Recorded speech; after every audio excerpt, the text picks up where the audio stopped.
Hi guys, welcome to this channel. This is the programming of checking a number is perfect or not. A number is a perfect number when the factor of those number including 1 and the addition of those factor giving the same number, then it is called a perfect number. I have already included an example for the perfect number checking. Now, how we do the programming? So basically, for the programming, we need to start a class for that, or we have to declare a class. Suppose we can take perfect as the class name. So class perfect. Here we have generated the class. Now the curly braces will start. Now we have to declare the main method. How? That is public static void main string args. This line has a particular meaning. Without the main method, the program will not run. You can find all the important things from my previous videos. Now, after completing the main method, we have to start the curly braces for this. Now we need to give the user a variable for giving the input. I am taking int n as the input variable for the user. Now we need to generate a message to the user so that they will get to know what they should do.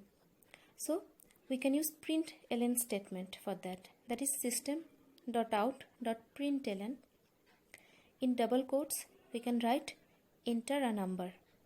That means this message will display at the time of running the program so that the user will get to know that they have to enter a number for checking it is perfect number or not.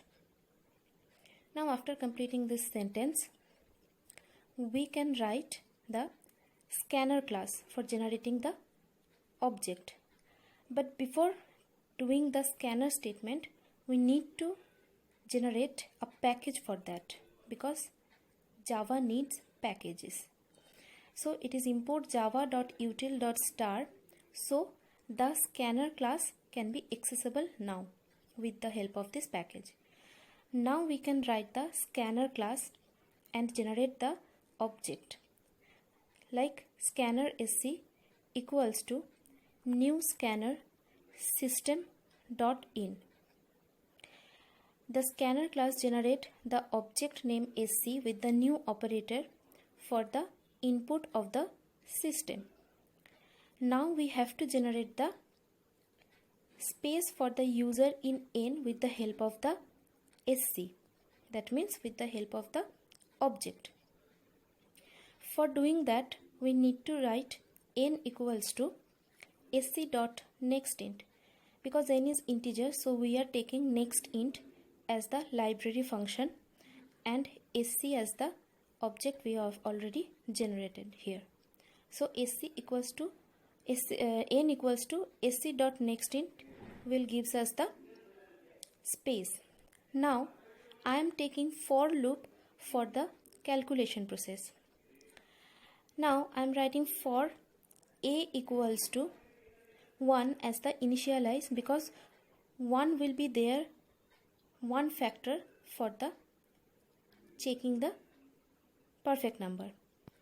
Now a less than n because the number itself will be out of the calculation, so we have to write a less than n and automatically we have to increase the initialize value one by one.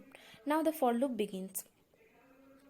In for loop, if we write the if statement for checking the factor, so we have to write if the value in mod a double equals to 0. That means if n is divisible by a, so the factor will generate. So there will be no remainder. And we need to add it, so we can use s as a variable to addition, that is s plus a. Because we haven't declared s, so we need to write s in the int and s equals to 0 as their initialized value. So 0 plus something will be the particular value. Now the calculation, how it's going on. Here the for loop, if we take 6 as the input variable, so a equals to 1 provides 1 less than 6. So because 1 is less than 6, that means it's a true value. Again the iteration is called a plus plus, will be a means 1, so that 1 plus 1, 2. Because 1 less than 6 is true, so the for loop will also run. That means it will run the if statement. In case of if statement, the value of n is 6 and a is 1. So we can write the 6 mod 1, which is double equals to 0. That means 6 is divisible by 1. There is no remainder. So if statement becomes true.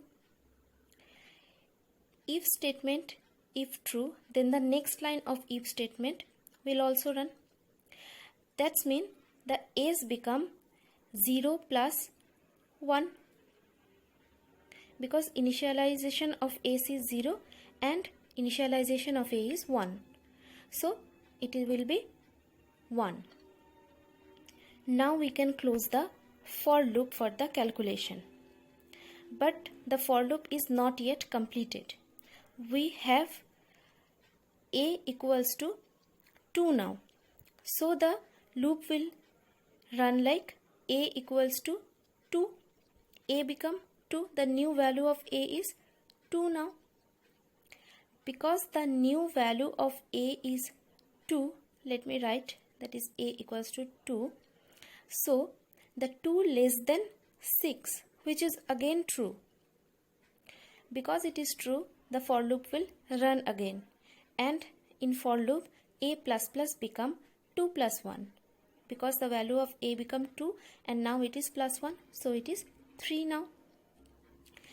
Again, as I told you that for loop will run, so if statement will run also.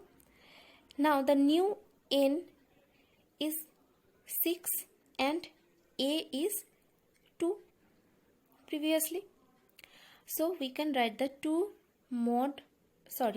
6 mod 2 equals to 0, because 6 is also divisible by 2. So s become s equals to, previously s was 1 and now a is 2. So 1 plus 2. Now because it is 3 and a become 2 plus 1, 3 in the for, you can see over here, that is it's 3. Now we can take that the new generated a is 3. So we can write a equals to 3. Again 3 less than 6, this is also true. Again the loop will run. That means the for loop will run again. Now in for loop the if statement will also run then. Now we need to write the particular if, like n mod a, that means n is 6 and new a is 3. So this will run and gives us the 0 as the remainder. Because 0 is remainder, so the next line will also run, because if is true. So it will be s equals to s plus a. That means the new s is 3 plus a is 3, that is 6. Again a is 4. So we can again check the for loop. Because a is 4, then 4 less than 6 is again true. So the for loop will run again and the if statement will run also. Now in case of if statement, n mod a means 6 mod 4. But now the 6 is not divisible by 4. So it gives a false value. That means the if cannot run itself, because it gives us a false value. Because it is false, the next line will not run also. So the loop will complete itself. That means the next line will be outer from the for loop.